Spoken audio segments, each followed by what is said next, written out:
Let's step through the veil that separates the living from the eternally departed. Today we embark on a chilling, suspenseful, and deeply intriguing journey. A journey across cultures into the very heart of the underworld. Humanity has grappled with the ultimate mystery. What lies beyond? This isn't just a history lesson, it's an exploration of our deepest fears, our enduring hopes, and the powerful narratives that have shaped civilizations. Welcome to Shadows of Creation, where ancient legends, forgotten horrors, and supernatural wars are reborn. For those who crave the untold side of mythology, please like this video, subscribe to our channel, and tap the bell below. Imagine if you will hear the whispers of the wind carrying the lamentations of the damned, the rustle of spectral robes, the echoing footsteps of gods and guardians. For millennia, humanity has looked to the stars, to the earth, to the very air we breathe and wondered, when life ceases, where do we go? And the answers etched into the very fabric of our earliest beliefs. Our first descent takes us to the ancient lands of Greece, into the shadowy realm of Hades. Here, the air is thick with the sighs of departed souls. A perpetual twilight clings to the desolate landscape, and the very rivers weep with sorrow. This isn't a place of fire and brimstone, but rather a cold, indifferent, and inescapable prison for the vast majority of the dead. Upon death, a soul guided by the psychopomp Hermes would stand before the dreadful ferryman Charon. And here, the first chilling trial. Did the deceased receive proper burial rites? Was a coin, an obol, placed beneath their tongue? Without it, Charon would refuse passage across the murky, treacherous waters of the river Styx, leaving the unfortunate soul to wander its shores for eternity, a phantom forever denied true rest. Can you feel the panic, the desperation of a soul marooned at the very edge of the abyss, unable to cross into their final destination? Once across, the journey continues through the Erebos, a gloomy antechamber leading to the gates of the underworld itself, guarded by the monstrous three-headed hound Cerberus. Beyond him lies the palace of Hades and Persephone, the stern rulers of this domain. Hades, unyielding and severe, personifies the finality of death, while Persephone, stolen from the world above, represents the cyclical nature of life and death, her return to the surface bringing spring, her descent ushering in winter. The deceased then faced judgment before three legendary kings, Minos, Rhadamanthus, and Iarchus. Their lives, deeds, and misdeeds laid bare. The consequences? For the truly wicked, a horrifying fate awaited in Tartarus, the deepest, darkest pit of the underworld, a place of eternal torment where legendary figures like Sisyphus, Tantalus, and Ixion suffered unending, agonizing punishments for their hubris and transgressions. Imagine the despair, the endless repetition of impossible tasks, the constant reach for satisfaction that forever eludes. For the virtuous, a peaceful, albeit often uneventful, existence awaited in the Elysian fields, a serene paradise of eternal spring, reserved for heroes and those specially favored by the gods. For the vast majority, however, their fate was the Asphodel Meadows, a dreary, grey expanse where souls wandered aimlessly, stripped of memory and personality, mere shadows of their former selves. The chill of anonymity, the loss of self, a terrifying prospect for many. The Greek underworld reminds us that even in death, hierarchy persists, and the consequences of our mortal lives echo into eternity. From the somber depths of Hades, we journey across continents, across millennia, to the vibrant, life-affirming beliefs of ancient Egypt. Here, the afterlife wasn't a place of despair, but a perilous journey towards rebirth, a magnificent continuation of existence in the Duat. The Egyptian underworld was not merely a destination, but a dynamic, unfolding landscape, navigated each night by the sun god Ra himself. For the Egyptians, death was merely a transition, a gateway to a grander existence, but one fraught with peril. Preparation for this journey began in life, with meticulous mummification, elaborate burial rituals, and the inclusion of protective amulets and spells from the Book of the Dead. These weren't mere superstitions, they were vital tools, maps and incantations to guide the deceased through the treacherous Duat. The deceased, now called an Osiris, identifying with the resurrected god of the underworld, began their journey by descending into the Duat. Along the way, they faced a series of gates, each guarded by fearsome demons and monstrous beasts, demanding the correct spells and passwords to pass. Imagine the terror of facing a fiery serpent or a crocodile-headed demon, knowing that one wrong word could mean eternal annihilation. But the ultimate trial, the moment that determined their eternal fate, awaited them in the Hall of Two Truths. Here, before the enthroned god Osiris and a tribunal of 42 divine judges, the heart of the deceased was weighed against the feather of Ma'at, the goddess of truth, justice, and cosmic order. This wasn't a test of piety, but of one's actions and intentions throughout their life. Confessions and denials were uttered, the soul's deeds laid bare. If the heart was heavy with sin, heavier than the feather, it was immediately devoured by Amit, the devourer of the dead, a terrifying hybrid creature with the head of a crocodile, the body of a lion, and the hindquarters of a hippopotamus. This was the ultimate damnation, not eternal suffering, but complete annihilation, the erasure of one's very being from existence. Can you feel the weight of a lifetime's choices poised on the scale, with such an irreversible consequence hanging in the balance?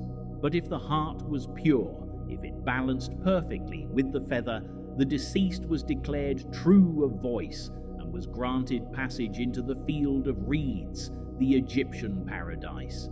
This was not a passive existence, but a vibrant, idyllic afterlife mirroring the best aspects of earthly life, where crops grew abundantly, loved ones were reunited, and eternal bliss awaited. The Egyptian Duat offers a profound contrast to the Greek Hades, emphasizing the individual's journey and the profound significance of living a virtuous life, not just for earthly reward, but for eternal salvation. Our journey continues to the harsh, unforgiving landscapes of the north, into the chilling embrace of Norse Helheim. This is not a place of grand torment or glorious feasting, but a realm shrouded in perpetual mist and gloom, ruled by the enigmatic and fearsome goddess Hel. In Norse cosmology, not all the dead found their way to Valhalla, the hallowed hall of Odin for fallen warriors. For those who died of old age, sickness, or any death not in battle, their destination was Helheim. It's a land of shadows, where the air itself seems to cling with a pervasive chill. The path to Helheim is treacherous, leading down a long, winding road known as Helvega. It passes through the ironwood forest of Jarnvidr, inhabited by giantesses and monstrous wolves. The journey culminates at the river Gjöll, crossed by the bridge Gjallabru, guarded by the giantess Modgudr. Her duty is to challenge all who approach, ensuring only the truly dead pass. Imagine the bitter cold seeping into your very bones, the ominous silence broken only by the mournful wind, the knowledge that there is no turning back. And then the gates of Helheim, a realm enclosed by high walls and ruled by Hel. Her appearance is as unsettling as her domain, half beautiful woman, half decaying corpse, a stark representation of the dual nature of death. She is not evil, but rather a stoic, impartial ruler, her gaze unwavering, her judgment final.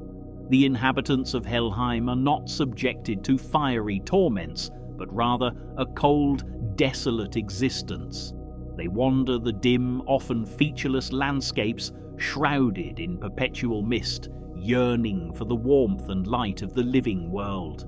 The emotional impact here is not one of searing pain, but of profound loneliness, an eternal longing for something lost, forever out of reach.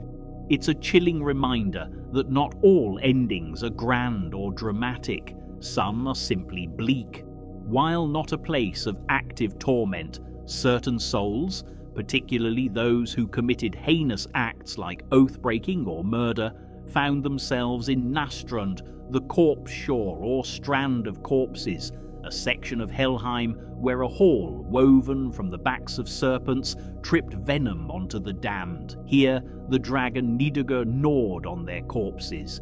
This subtle distinction highlights the Norse belief that even in a generally bleak afterlife, there were degrees of suffering based on earthly deeds.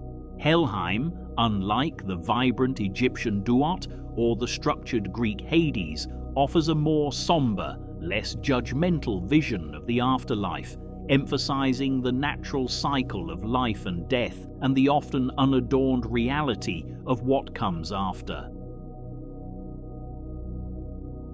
Finally, we delve into the crushing weight of the unknown, the terrifying finality found in the Mesopotamian underworld Irkalla, also known as the Land of No Return. This is perhaps the most desolate and terrifying of all the underworlds we will visit, a place of utter despair from which there is no escape, no rebirth, and precious little hope. For the Sumerians, Akkadians, Babylonians, and Assyrians, death was an irreversible descent into a vast, dark, and dusty realm beneath the earth. There was no concept of a pleasant afterlife, no paradise awaiting the righteous. All, regardless of their deeds in life, were destined for Irkalla. This belief system imbues life with an incredible sense of urgency and importance, as true existence was confined solely to the mortal realm.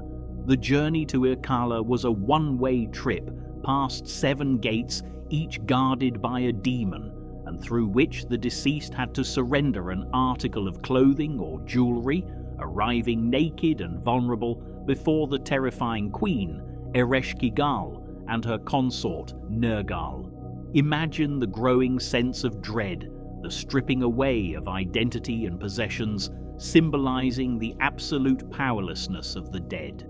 Ereshkigal, sister of Inanna, is a formidable and fearsome deity, the undisputed ruler of this grim domain. She is associated with darkness, disease, and the inevitable decay that comes with death. There is no appeal to her judgment, no plea for mercy. The inhabitants of Irkalla were not tormented by fire or brimstone, but by an even more profound suffering, eternal thirst and hunger, consuming dust and clay for sustenance. They were clothed in feathers like birds, a haunting image of their diminished spectral existence. They were shadows, mere husks of their former selves, devoid of memory, personality, and agency. The greatest horror of Irkalla was its absolute finality, the complete lack of hope for redemption or escape. Once there, always there. The wailing of the dead was a constant symphony, a testament to their eternal suffering and profound regret for the life they had lost. Even the gods feared Irkalla. Myths recount deities being trapped there, unable to escape its clutches.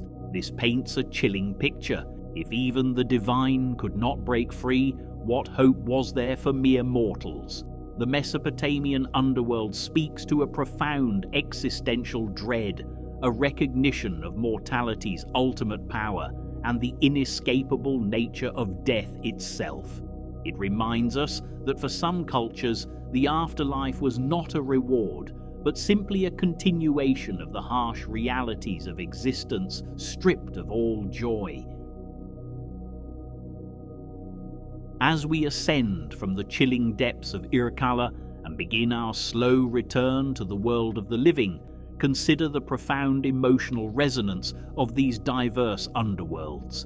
Each culture, in its unique struggle with death, forged landscapes that mirrored their deepest anxieties and aspirations. The Greek Hades, with its detached indifference and rigid judgment, speaks to a fear of anonymity and the consequences of moral failings. The Egyptian Duat, a treacherous journey leading to rebirth, reflects a profound belief in the continuation of life and the power of preparation and virtuous living. The Norse Helheim, a place of cold, quiet longing, embodies a recognition of death as a natural, albeit often somber end. And the Mesopotamian Irkalla, a truly inescapable void, screams of existential dread, the absolute finality of our mortal existence. These aren't just ancient myths, they are windows into the human psyche. They reveal our universal need to make sense of the unknown, to confront the inevitable, and to imbue life and death with meaning.